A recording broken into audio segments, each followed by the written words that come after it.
On today's show, everyone's favorite monogamous villain is back. Rocky Balboa is going to be producing a fellow boxer's movie. And finally, the ego is here. Let's write some checks. Movie Talk starts right now. Did you say monogamous or, monocled? Monogamous? Monogamous. It's penguins. Penguins are known to have one mate for the entirety of their lives, unlike somebody else on this table. That is John Steven Rocha. That is Perri Nemiroff. These two characters are going to Top Gun. Me, I am merely Mark Ellis, and if you know anything about me, you know that next week at this time, I'll be flying a cargo plane full of rubber dog shit out of Hong Kong. We will get to the Top Gun 2 image that I'm very excited about, but we will kick off with a slightly bigger story that the Penguin could be appearing in an upcoming DCEU movie. This, according to Justin Kroll's Twitter account. The reporter, who is very good at breaking scoops, mentioned a couple different things about the possibility of seeing the Penguin, who may or may not be monogamous, in Twitter yesterday. He said, take this with a grain of salt, as things are constantly changing in the DCU, but he's hearing that the Penguin is possibly the choice to play the main villain in The Batman, directed by Matt Reeves. Sources add, even if Matt Reeves decided to go another route, the studio could then make the Penguin the main villain of the Birds of Prey movie. Kroll went on to add that Matt Reeves is still working on the script right now, so that could always change, but there's been a lot of Birds of Prey scripts that have been submitted, and the Penguin is the main bad guy in a couple of those iterations. So either way, it would appear that Warner Brothers wants this character to be in an upcoming movie. Now, the big question is, okay, it's nice to have a villain in the Batman movie. Who the hell is playing the Batman? Look, I'm a big fantasy football fan, and one of the complaints you always get in fantasy football from my good friend Brian Moses, he's a very funny comedian, and we do our Comedy Store draft every year, right? I will draft a receiver, and then his response is, but who's throwing to him? Meaning that you can't really be a great wide receiver unless you have a good quarterback throwing. So it's nice having a villain like the Penguin or the Joker, whoever the hell you want in a Batman movie, but who's throwing to him? Who's the Batman that's going to be in the new movie? Ben Affleck seems to have one foot out the door. We don't know where that's standing right now. Perry, am I crazy in saying that we need a Batman to be in The Batman before we start talking about which villain that Batman should be going up against? I want to find out what's going on with the character of Batman, just because we've been talking about it and speculating on it for so long. I just want an answer, and I kind of want to know what to start picturing compared to what we just got recently. And if I had my choice, I'd keep Ben Affleck around. I want to see what he does with Matt Reeves. But in regards to your question, I don't know, because so much of this movie is going to be about what the character of Batman, how his battle with whatever villain they wind up going with, how that kind of reflects on him and changes him as a character. And I'm just going back to thinking about the time when Deathstroke was going to be the villain in that movie, and how different that movie is going to feel if you go with, let's say, a Deathstroke versus the Penguin. So I think no matter what they go with the villain, that's going to impact the character of Batman. So it actually seems like an okay move to me that they're going with that and focusing on that, maybe simultaneously while they're focusing on what the deal is with the casting on Batman, or maybe they're doing that first. Well, the good news with Batman is that, Rocha, there's been so many different runs of Batman, and he's tangled with villains at different points in his life. If Ben Affleck is going to be playing the Batman, then it's going to be the slightly more older, grizzled, Brett Favre Vikings Batman that I have come to appreciate in Batman v Superman and in Justice League. So I like Ben Affleck as Batman. I would welcome him coming back if he's fully committed to the role. Do you see the Penguin being a good matchup for that Batman? I think it all depends on casting. Oswald Cobblepot's an interesting character in the Batman universe. He's just an overweight rich dude who's got an obsession with penguins, and he's a criminal. That's it. There's no superpowers here. It's like the Joker, who's essentially kind of like that Michael Myers thing. You can't really kill that guy. He just keeps coming back. Cobblepot just has these little machinations that he's always working on. So I think it all depends on where they want to go with this. If they do the Ben Affleck version, Ben Affleck as Batman, and the Matt Reeves version, where they're going to go with this. Because remember, Alfred says to him in Justice League, I miss the days of exploding penguins, right? That's kind of a reference, obviously, to the Penguin. So it made it seem as that was a more simpler time than fighting like intergalactic villains, that kind of thing. So do you go back? Do you just pare it all the way back down to Gotham and make it a more centralized story? We'll see. it all depends on which Penguin they want to go with, because we've seen over the last 20 years many different versions of Cobblepot. Robin Lord Taylor does a great job on Gotham with his Penguin, but Nolan North voices a great Penguin in the Arkham series that has this like Cockney accent, and his monocle is actually the bottom of a glass bottle that's been shoved into his eye that he refused to have removed as a way to show how tough he is. And so he's way more violent in the Arkham series. So if you play with that, then it could fit into the Ben Affleck, Matt Reeves Batman, which I imagine is going to be a very gritty Batman.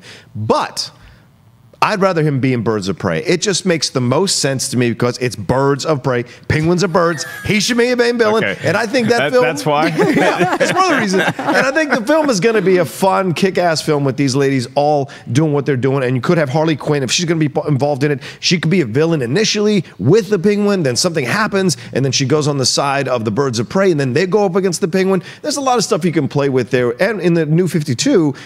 he names Black Canary when she comes to try to infiltrate his club and try to get a job there. So there's a lot of attachments of the Penguin to the Birds of Prey in various stories throughout the media that have been out there for DC. All right, well, let's look at Birds of Prey then for a minute, because Birds of Prey, you would assume that the Joker would factor somewhere into that universe simply because of the involvement of Harley Quinn being a lead in there. But I don't know that you would necessarily want to make the Joker the primary villain. That's just like this different ancillary character that is at times love interest or antagonistic, but maybe not the main antagonist. So if you did spend the Penguin on Birds of Prey, does that mean that you would not have the Penguin in a Batman movie? And is this being communicated to Matt Reeves? Or what is DC and Warner Brothers doing? Are they saying, we're going to wait and see what Matt wants to do with the Batman before we place the villain in Birds of Prey? Because I'll remind you guys, the Birds of Prey movie seems to now have been fast-tracked to be coming up before the Batman. So shouldn't Birds of Prey get their ducks or penguins in a row before we get the Batman in there? If I read all this stuff correctly, it's that there is a version of the script for Birds of Prey that has the Penguin involved, and Matt Reeves is also considering using the character. So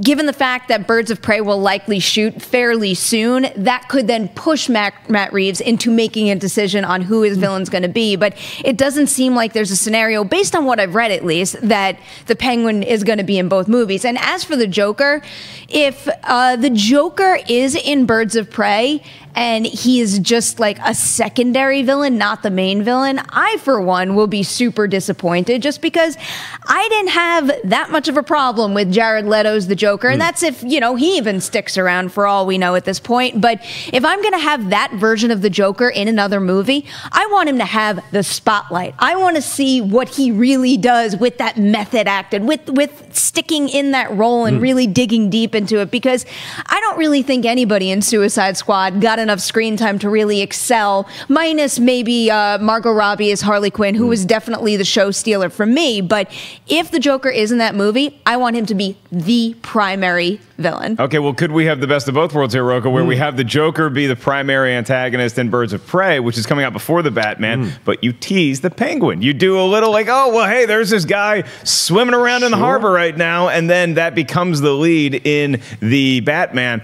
The thing about the Penguin reference you mentioned from Alfred in Justice League is very interesting to me, but I don't hate it. I actually like the fact that it's this person that Bruce has tangled with in the past and maybe defeated, maybe made go underwater for a little bit, but never fully went away. He's just this constant thorn in his side, and then he emerges again with a new army. Even more Penguins coming at Bruce in the Batman. How are you thinking about that? Yeah, I mean, certainly possible. He didn't make a Joker reference in Justice League. He made a Penguin reference. So that's a way to maybe lay the groundwork that he felt the Penguin was more of a thorn in his side, as you said, Mark. But I think there are other routes to go. I don't think the Penguin will excite the DC fans unless you cast someone like, obviously Tom Hardy's been Bane, but someone in that realm of kind of actor. Josh Gad has been teasing on Twitter. I disagree, though. I think the Penguin will excite fans. Certainly more than Deathstroke. You should go online, really? Perry. Yeah, it's a Boba Fett reaction. Well, maybe it's, you know, from fans of the source material, but just in my mind at least, because I am a huge Batman Returns Danny DeVito fan, where that was one of my first experiences watching a movie where a character really scared me, and I liked it. I liked thinking about the Penguin, and it's an watching ultra the Penguin. famous Batman villain going all the way back to Burgess Meredith in the 60s and then beforehand with the comics. So it's a much more well-known villain than Deathstroke. You also have some newer fans who are aware of the villain from Gotham too. And I'll tell you, I checked out of Gotham pretty quickly.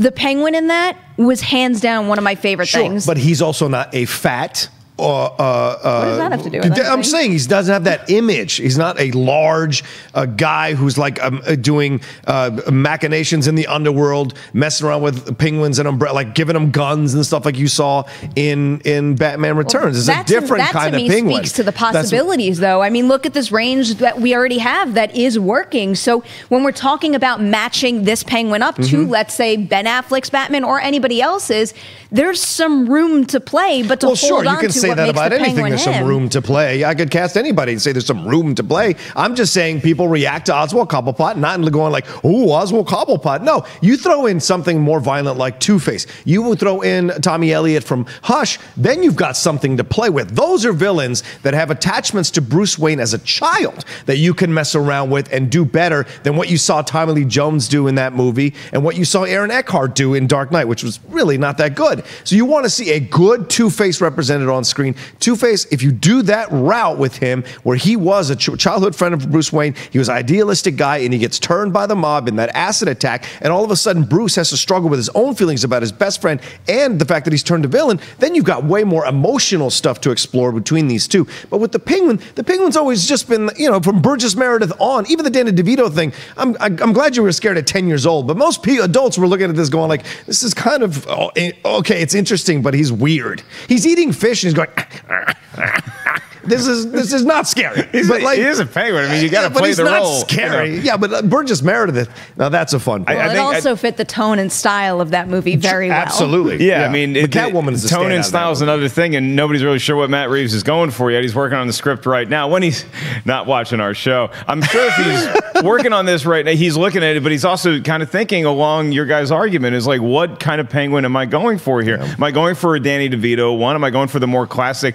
rounded, the rotund-looking penguin, or am I going with something that's a little different? If Crispin Glover wants to play the penguin, I want Crispin Glover to play the penguin. Right. If somebody that weird and that with a different take on a character, I would go with that. You're saying Two-Face is the one you would rather see go against the Batman. And I want to address this real quick. The rotund thing is not about the fact that he's large. Kingpin is large. There's a way to convey large that's unsettling and a way to convey that looks like kind of dopey. And so I think there's the difference in the size. I want to make sure I clarify that. I don't want to fat shame anybody. I don't want to get in trouble for that stuff. So, but the penguin could be watching right now too from his submarine. Just want to make sure. I wouldn't mind seeing Two-Face though. You do make a good point, but there's a whole lot of iconic villains that they can go with. Sure. And no matter who they go with, that is going to shed a whole lot of light on what this Batman movie actually winds up being. Okay, last question before we move on, though. Do we need to have an iconic villain as opposed to a villain that hardcore fans know? Because we've had this argument with Solo and with other movies recently, is there's a way to please both hardcore fans and more casual fans. There's hardcore Batman fans that have a specific villain they want to see, and that may not be the most mainstream villain. Right. But is it incumbent upon the DCU to have the Batman come out and have a villain that Batman is going against that casual fans are going to respond to as well? I think so. I think we've seen that with the reaction to Star Wars. I think it's a great point. Guardians of the Galaxy, nobody knew Guardians of the Galaxy, and here they are blowing up the screen. If you do good quality, you write a good script, you create an interesting villain, people will come. Batman is your tentpole. Batman is what gets you in the seats. So it doesn't matter who the villain is. It doesn't matter who the villain is, as long as it's a good villain, as long as it's a fun villain and a villain that goes toe-to-toe with Batman and he barely loses to Batman, then you've got yourself a good film. I don't think it matters. No one's going to go, oh, it's a Joker Batman movie again. Let me go see that again. I think you have to have a really good film. Doesn't matter who the villain is. I think that's what's going to bring people to the film. I think the final quality of the film is very important, but given what the DC film franchise has gone through recently, I do think it's important for them to lock in an iconic villain. And something you brought up actually makes me think of exactly what I would like to see in that iconic villain, and it is someone grounded. It is someone without any kind of supernatural abilities, especially after, the Darkseid reference fell flat, Steppenwolf didn't really work well. Like, going back to the streets of Gotham and someone being able to do things like, let's say, the Penguin or a Two-Face, characters like that, I think that's going to completely change the tone of the movie. And I also think having an iconic villain is going to get people more hyped than they might have been before. Black Mask is another one too. If you don't know about Black Mask, go look in your comics of Black Mask. He's a kick-ass villain. Well, the thing I'll say about Black Mask, I'll say about Deathstroke or the Penguin is that all of those villains have not appeared in a Batman movie recently. The most recent iteration we've got of any of them on the big screen in live action Danny DeVito as the Penguin, because we haven't seen Deathstroke. We've seen the teases of Deathstroke, but we haven't seen him go against Batman in a movie. Is my point. So we didn't see him in the Christopher Nolan movie. But we had Joker and Batman in Suicide Squad in a quick scene. Right. That's why I'm saying the Joker's not the right play. Yeah. Because I want to see a villain that has not gone against Batman in a while. Yeah. And I think DCU does too, because they don't want to see somebody else do a version of the Joker, somebody else do a version of Bane. They want to see a different villain, somebody that hasn't been around in a while. Mr. Freeze, maybe? Okay, let's put that on ice and go to our next story. And that is involving a huge muscled action star from days gone by, but not Arnold Schwarzenegger. That'd be his rival, Sylvester Stallone, or his co-star in Escape Plan 2, direct-to-video sometime soon. Sylvester Stallone has launched his new production company entitled, fittingly enough, Balboa Productions, where he will develop new film and TV projects. The first one has just been announced according to Deadline, and it is going to be at MGM about Jack Johnson, the first African-American heavyweight champion of the world. Jack Johnson, if you're not familiar, was actually just recently pardoned by Trump. He took a break from Twitter to pardon Jack Johnson, and Johnson was a boxer in the early part of the 1900s who went through a whole lot of racial things, and one of the reasons why he was arrested was simply for transporting a white woman across state lines with, it was under the Mann Act, I believe was the name of it, and he actually fled the country for fear of being arrested, and so he went up to Canada, he bounced around France, South America, finally came back, he served his time, and it's such an incredible story that is very well detailed in the Ken Burns documentary, The Unforgivable Blackness of Jack Johnson. John Rocha, you hear that Jack Johnson, in this incredible life that he led, is now going to be immortalized in a movie produced by Sylvester Stallone's company. Where does that sit for you? I like it. I'm a sports fan, film fan, so I like it. I think Sylvester Stallone could be the right choice, but listen, you can get upset at me if you want. Get a black director. You get a good black director. Maybe you wait for Coogler. They worked together and did incredible Creed. Maybe you bring him back. He's executive producing Creed 2, so bring him back to direct this story. It's a powerful story. Maybe he even gets Spike Lee to do it. It's certainly possible. And if you want to see an incredible film about this, James Earl Jones did a version of Jack Johnson in the film Great White Hope, which is a heartbreakingly awesome film based on a play.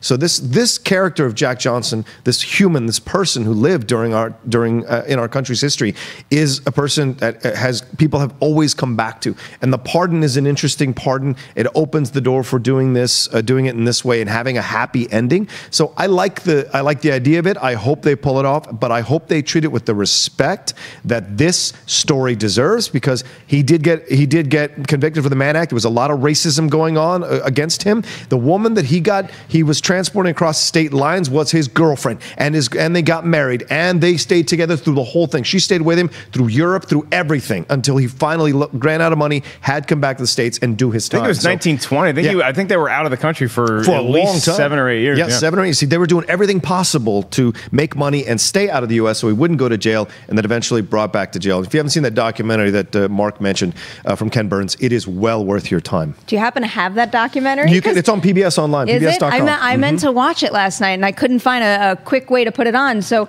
I'm not going to say that I've followed this story for forever. I saw it in the show notes, and I started to read about it last night, and it's not just that one incident, too. The way that racism kind of changed his life and his mentality, and especially how he applied that to the sport and what he did. There is so much story to mine in this that I kind of hope whatever path they take with this film, it isn't just an isolated thing, and it's more of a saga about his life and how the way he grew up, because that was a really interesting thing, which I don't think we see on screen very often, is that he grew up with white friends and not really understanding that, and then maybe how that influenced him getting into the sport, because then later on, I know once he got the title, then he refused to fight other black fighters, and that upset the community, and then where he went from there and all the trouble he had happened to him after that. So there's just so many points in this to hit that I think this is a great option for him starting up this company. Yeah, he's also just a hell of a boxer. I mean, there's a lot of different angles to go with this. Obviously, I don't want them to skimp on the racism implication, the height of the Jim Crow laws around that time. I want to see all of that, and I'd like to see some stuff in the ring too. Sylvester Stallone producing it. You imagine you're going to get something like that. We don't have a release date for that movie yet. Stallone is well known as a producer around Hollywood. He's directed movies. He's starred in movies.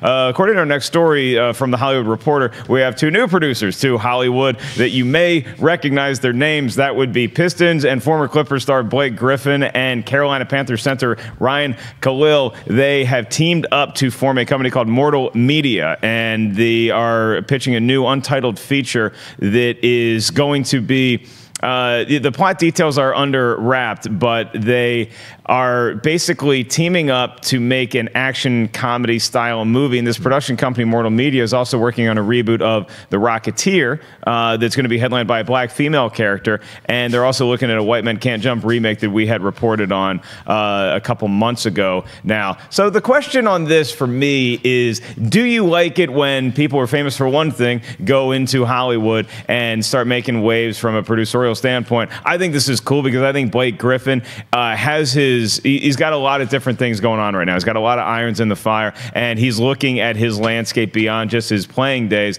And same thing with Ryan Kalil. I mean, you never know what the lifespan for a football player is going to be in that regard when you're actually playing in the NFL. So the fact they're teaming up and working on projects that I think are a different route than we've gotten in the past. It's a remake of White Men Can't Jump. It's a remake of The Rocketeer. This new project is being kept under wraps. But Perri, do you like it when you hear that athletes from one walk of life are going to come into Hollywood and start making movies? Or do you say, wait a minute, you didn't have the classic upbringing to be a producer, so why are you making Stay movies? in your lane. Yeah. No. I mean, really, I don't care what your background is. And that's probably one of the most special things about this industry to me, is that when you have someone from another industry, from another background, anything at all, step in and decide, I want to make a movie and I have an important story to tell, that's when we get great variety. And I can't comment on these two as individuals because they don't really have anything that I'm able to watch right now. I know they both had a short film that they worked on together, and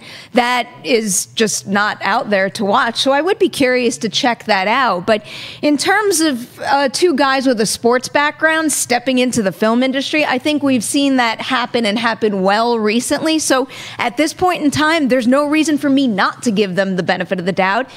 Based on the projects that they are attached to right now, it seems like a nice variety of options. Like they are trying to do something interesting. So I'm really curious to see how whatever the first thing out of the gate for them turns out. Yeah, Rocha, I'm very excited about this duo teaming up and about what Mortal Media is going to bring to the table. My only question is, why did Blake Griffin wait until he moved from Los Angeles to Detroit to really get into the producing game? You know how these things are. They take time to develop, and they come up when they come up, and maybe people felt like as he was leaving, it was time to get him going on this project. And, you know, he's still living, I think, in Los Angeles, still has a house in Los Angeles, so he'll be doing that. And I think he sees the end of his playing career coming soon as well. He's a subject of multiple injuries, and, you know, with the NFL, you can be in it for 5 years, or you can be in it for 15. It just all depends on the situation. But with basketball, Blake has gotten slower. Things have gotten more difficult for him. He's not on a good team with the Pistons, so you got to explore multiple revenue streams. You got to explore where you can be. I don't have any problem with people coming into Hollywood making movies.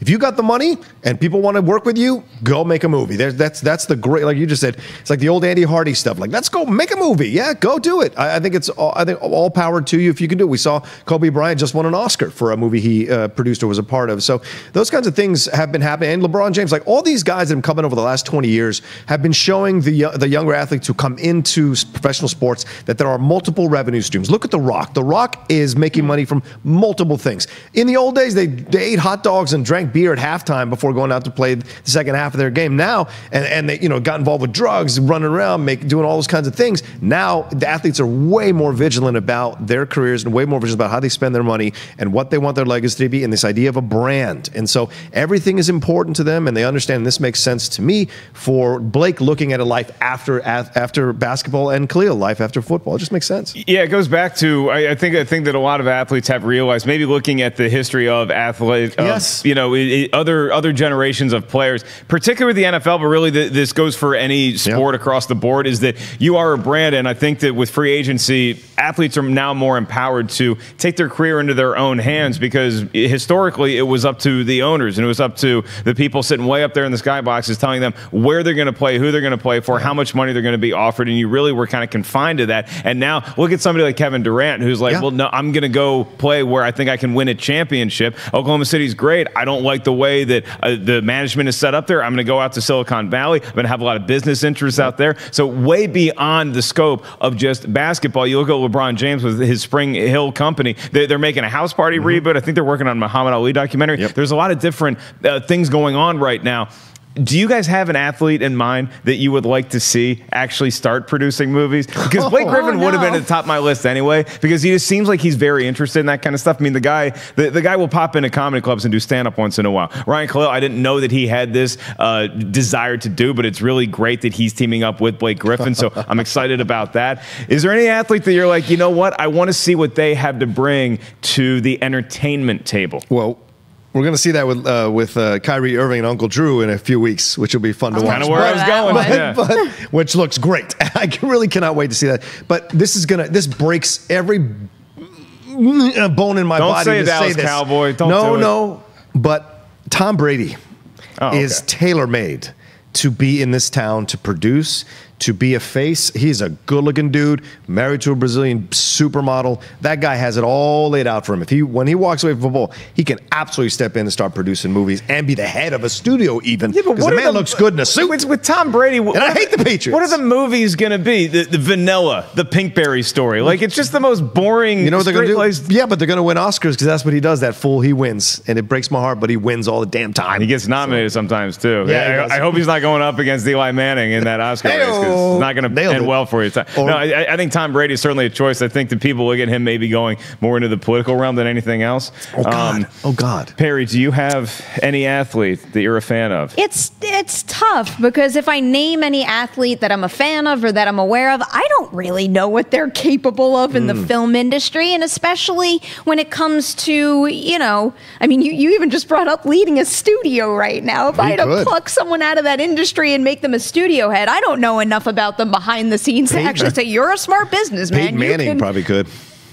If you say so, but what athlete will be running the DCEU? I do want to say though that after Dear Basketball, I do want to see if Kobe Bryant does something after that, because that was a very personal story. So I'm curious to see if it just stops there for him with like this personal story that he had to tell, or if he kind of, got the itch now and he wants to be in the film industry and actually go on to make something else. I think some of these WNBA players are going to slot into these things as well. Dina Taurasi's just, she's a driven person to succeed. And so I think she could make the transition if we're looking at female athletes as well. So Sue Bird, some of these other athletes that are coming near the end of this career, they can certainly make that switch. I would say in front of the camera, I really like Jimmy Butler. I think he was good in Office Christmas Party, and I think he's got a lot to say, just not on the basketball court and other places as well. And if I had somebody who's like producing or helping run a studio, I think Greg Popovich would be a great choice. And I would also say Charles Barkley is somebody that I just want to see what he brings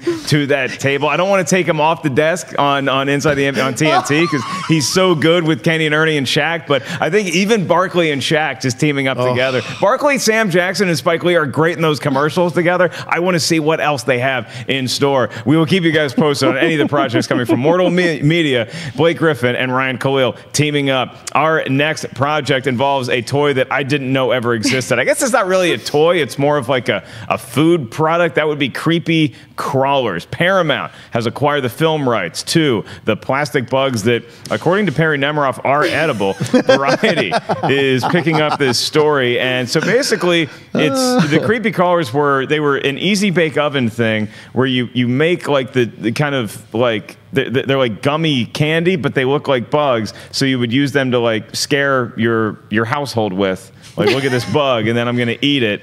And now that's going to be a movie. Perri. Wow, you created a really interesting narrative there. Yeah, I really spun this. Pick this one up, Blake. I don't really, I mean, like Cody, I don't really remember eating them after you would make them. I remember making them, and I still, if I could go back to my childhood home and look in like the old toy closet or whatever, I could probably find that oven, because I do vividly remember sitting there and making these bugs. But, even though you don't eat them. I don't think you eat them. Don't eat them, kids. I was going to say, when someone brought that up, just because I likened it to an easy bake oven doesn't mean I don't think you eat them. It said they have like an easy bake oven thing. You put them in the... Look, if something goes in the oven, I'm eating it. It's just to cook them, to make them like, Yeah. That's the now I creative. was about to call them gummies, and that would make more kids out there eat them. You can't do that to a former chubby kid and say, oh, it's an easy bake oven. I hear easy bake oven, Rocha. I'm thinking cupcakes. I'm thinking cookies. Thinking strawberry shortcake, and if you put a bug in there, I'm going to eat it. As a current chubby kid, I agree. I would totally put those things in and have a little bit of fun. No, but these things have been around since the 60s. It's gone through multiple iterations. Multiple people own them. So, and it had a TV show for 2 years, animated TV show that was an American and French co-production. You rarely hear that other than the Smurfs. But Paramount being involved in this is interesting because if you look at Transformers, you look at other things that they've done, what kind of world are they going to create with this creepy crawler stuff? Desperate one. Yeah, I mean, I don't know that anyone's clamoring for this, and those commercials are really unsettling. Creepy crawlers. It's just strange to watch. So I don't know what the plot line is here, because in the animated series, it's a guy who like, there's this like retired magician who's a mean guy, and the kid discovers this thing, and he creates these creepy crawler like commandos, and they like go on his side, even though they look like they're evil people. They're actually good, and so I don't know what they're going to do, to be honest with you, but why not? If you're doing, I mean, there's a great line in League of Their Own, right? Where he says, well, I have lived long enough to know that I have seen too much. Mama put me to bed. And I feel like, when I see this, after the Angry Birds movie and all these other things happening, the Tetris movie, I don't know, this kind of stuff. The Tetris no one's trilogy. Clamoring for it. I don't think any creepy crawler fan out there, like even as someone who has like a nostalgia Maybe Cody with this. No, I'm not really dying for it, but the idea of what Sony has done with Goosebumps does give me hope. If and those people are involved. Exactly. Neil Moritz, yeah. If they go with that kind of tone, and sometimes when I look at stuff like this, and there's no, like, I've never watched the animated thing. I just played with that easy bake oven. Sorry, Ellis. As a kid, but that almost creates more possibilities for me, and it at least lets them have creative control over this like itty bitty thing that then they can go and expand in a different way. But it is really interesting how Paramount is kind of like not even just with AllSpark now, like all in on toy stuff. They really are. I mean, even the kids on the box don't look that excited about a Creepy Crawlers movie. They look more horrified than anything, but maybe they were like me and tried to eat them. So the Goosebumps movie had a modest return on its dollar. It only cost $60 million to make. It did $86 million domestically, $150 worldwide. I think my new bar for movies like this, where it's clearly just announced on like a toy or a product or something that is just in the ether that now we're going to take and try to make into a movie, is the Emoji Movie, which I have not witnessed yet. But the movie, it made over $200 million worldwide. What? So there's markets for these kind of things, especially if you gear it to the right audience. I don't know that this movie would work in concert with Goosebumps. There's another Goosebumps movie coming out for Halloween, by the way. But with this movie, look, if kids are still into it, which I don't know, I do not have kids. I'm not the owner of children. Thank God. I don't want owner of children. No, and a story like this just makes me want them less and less and less. What? I want them throwing stuff into an easy bake oven and then, let's see, we're gonna get old dad to there's a bug in your, just get out of my room. There you go. Yeah. There it is. Wow, Let's talk about Uncle Drew. Don't eat creepy crawlers, is my point. I'm sorry. I put that out there. Do not eat creepy crawlers. I'm gonna get you an easy bake oven for your birthday. An easy bake oven, I would welcome. It's very don't say that kind of stuff and then not make it come true. For years, I would eat, my dinner was like a lean cuisine pizza, and you could probably cook those in an easy bake oven. You put a little slice of extra cheese on top because I'm a chef. All right, well, we have two images that I'm very excited to show everybody today. The first one is from Wreck-It Ralph 2. The movie comes out later on this year for a Thanksgiving release date. They just released this image, and it's all the Disney princesses that are kind of hanging out right now. Now, I have a little more insight into this than just the image, because when I was at D23 last year, they showed an extended version of this scene, and it is high comedy. It is hilarious. So I give you the Disney princesses image from Wreck-It Ralph, and then we had another image that came out courtesy of Mr. Tom Cruise. teasing the beginning of filming for Top Gun 2 Maverick. Says, feel the need. And there is Maverick. And I do believe, Rocha and I got into this argument before the show started. We did. That is a current picture of Tom Cruise on set. Yeah. That is not like hearkening back to like, hey, here's a picture we had from 1986. That was my first reaction. I thought it was a picture from 1986. And Perri said, it says day one, idiot. And I was like, damn. I said it exactly like that. I was like, damn, he looks great. And I know everyone's like, oh, do we need a Top Gun sequel? Yes, we do. But yes, I feel the need immediately. As soon as I saw the picture, I got super. Listen, this is my closet favorite 80s film. Why would you be in the closet with this? Well, why would you not get out there in the open and show off? Well, because it didn't win any Oscars, it didn't win any awards, but like this film, God. I go back to it all the time, and it's one that like if I'm in a down mood, I put that thing on, and it just makes me happy, man. As There's something about it. Someone who's obsessed with the Academy Awards, it's not always about that. You embrace your Top Gun love. I love my Top Gun love, and I can quote that film till I'm dead, and it's just so much fun, and it's Tom Cruise just as he blows up as a star. Kelly McGillis is great. Anthony Edwards is fantastic. You have Meg Ryan before she becomes a big star. All that stuff. The dude from Back to the Future plays the principal. I forget that actor's name. He's great in the film. Yeah, Tom Skerritt's great. Yeah, Michael Ironside's great. Tim Robbins has a small part in this movie. So, and Val Kilmer, the Iceman. And I want to see if Val comes back. I want to see if they find a way to bring Kelly McGillis back. I want to see what happens here.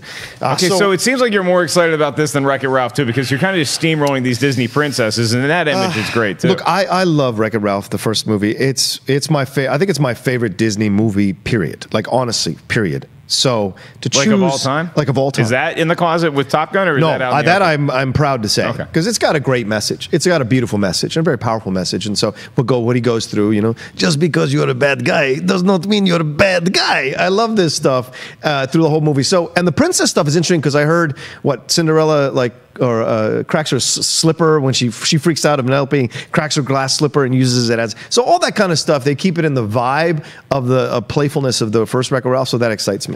Perri Nemiroff, you see these two images. What movies of your past are you hiding in the closet, not allowing the world to know that you're such a fan of? Oh, I don't do that. You're talking about someone who willingly admits that Billy Madison is one of my favorite movies ever created. Not wrong. I also did grow up watching a lot of Top Gun, so I am very, very excited for that movie. And I like the drone spin on it. I do think that right there could justify another story in this franchise. But, I have to take into account that if I'm looking at these two images and I'm picking one based on the two images, it's a day one shot of Tom Cruise, which, it's exciting. And an airplane. And an F-18, I believe. But I have absolutely no clue. That Disney princess shot, though, is a still from the movie, from a scene that a lot of people have seen and have been raving about. So I have to go Wreck-It Ralph. And really,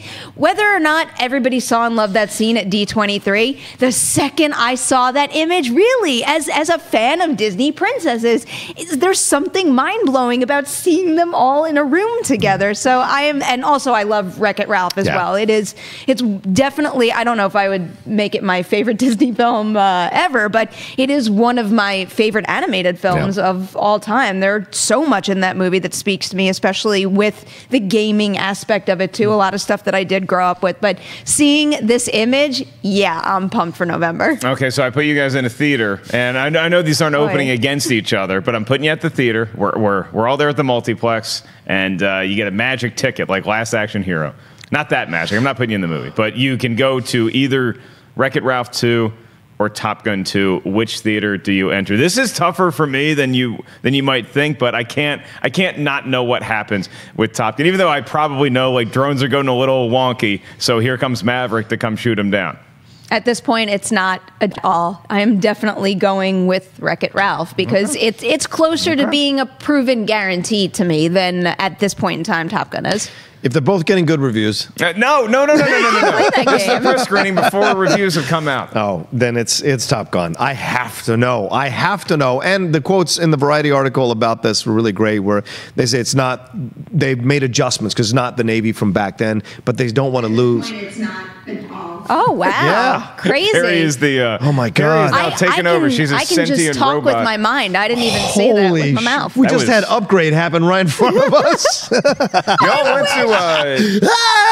went to go see Upgrade last night, right? I did. Are you allowed to talk about it? Am I allowed to talk about it? What's the embargo on Upgrade? Why are you asking me? I wasn't there. You always know these things. The Upgrade embargo. Don't say anything. You're getting the thumbs up from Dorian. All right, so if it's not right, we're blaming him.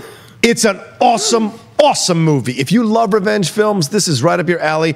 Great stuff, great script, interesting set in the future, but still with enough grittiness to make it feel like you can connect to it. And Logan Marshall Green is fantastic. And the guy who plays one of the main villains, Benedict, I can't remember his last name, he is incredible. So all I will tell you is it's a fast-paced, awesome hour and 45-minute in the theater. And if you love revenge movies, Leigh Whannell should be very proud of what he's directed here, and Jason Blum as well, helping him create this film. Because I think this could be Matrix-type level of film where people go see this thing and like rave about it to their friends, and more people go see it than would have initially gone to see a smaller film like this from BH Tilt. That's what I would say.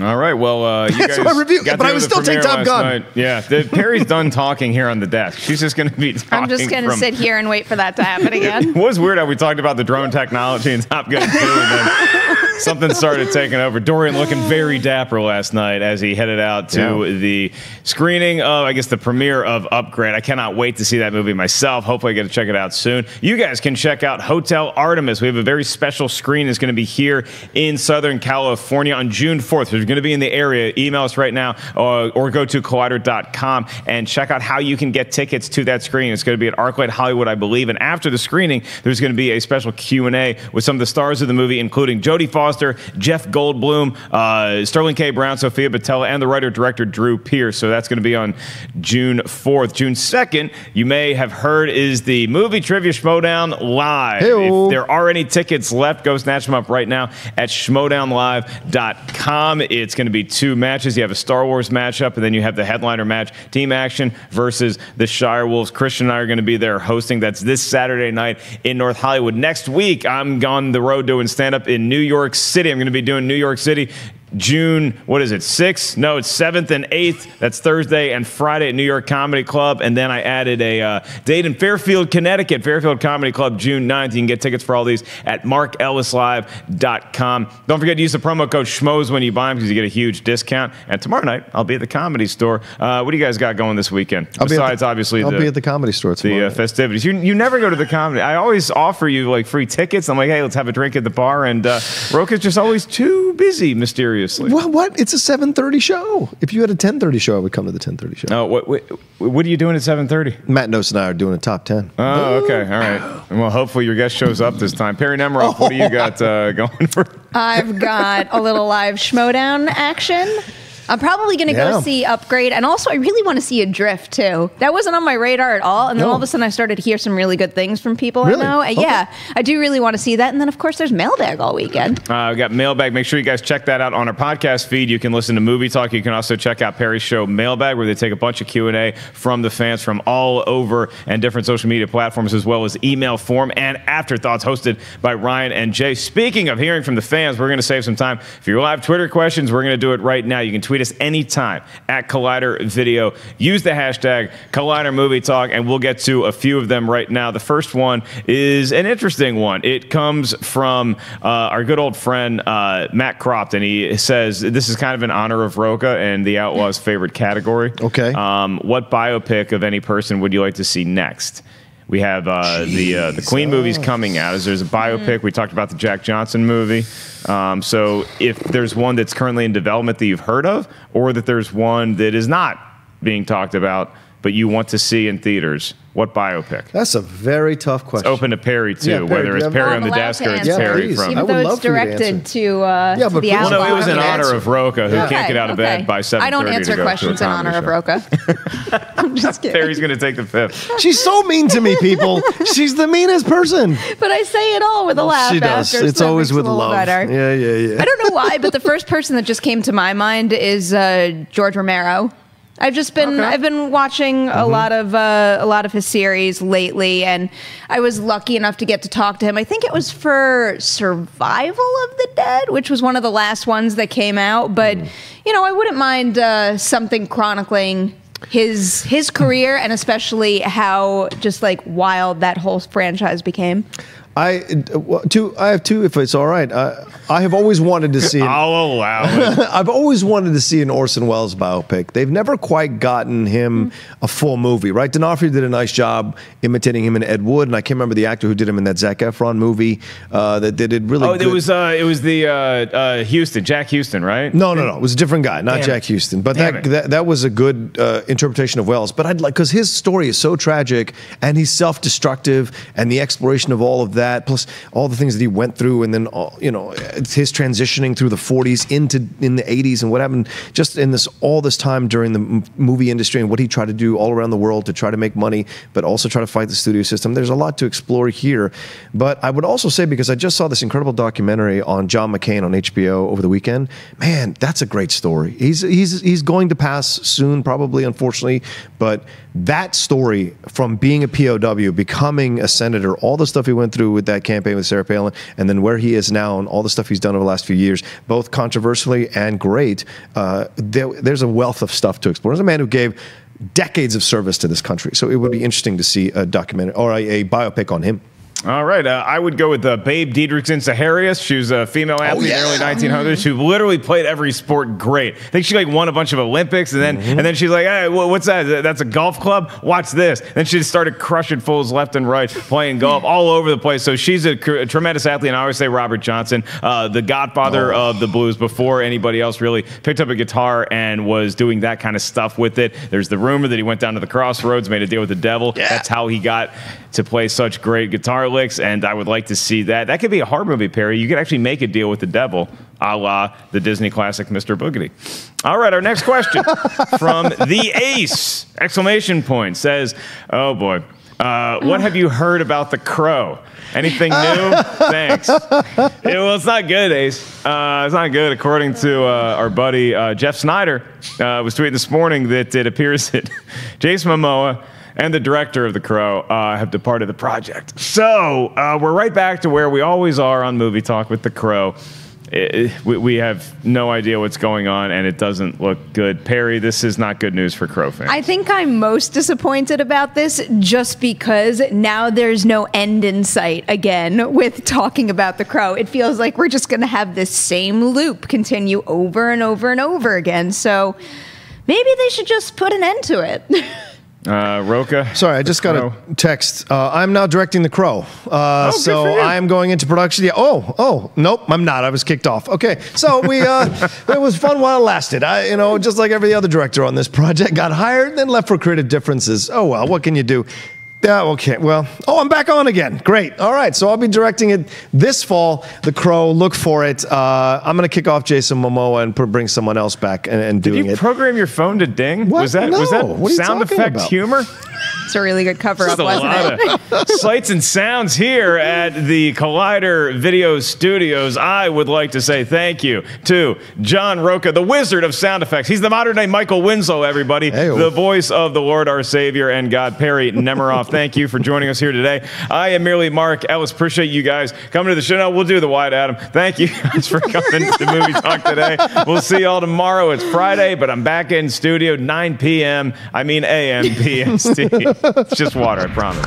Hey everybody, Mark Ellis here. Thanks for watching this episode of Collider Movie Talk. You want to watch more? Then click up here, or you can click right here for more great content from Collider. And if you haven't subscribed to Collider Video, do so right now and share this vid with your friends. Thanks for watching.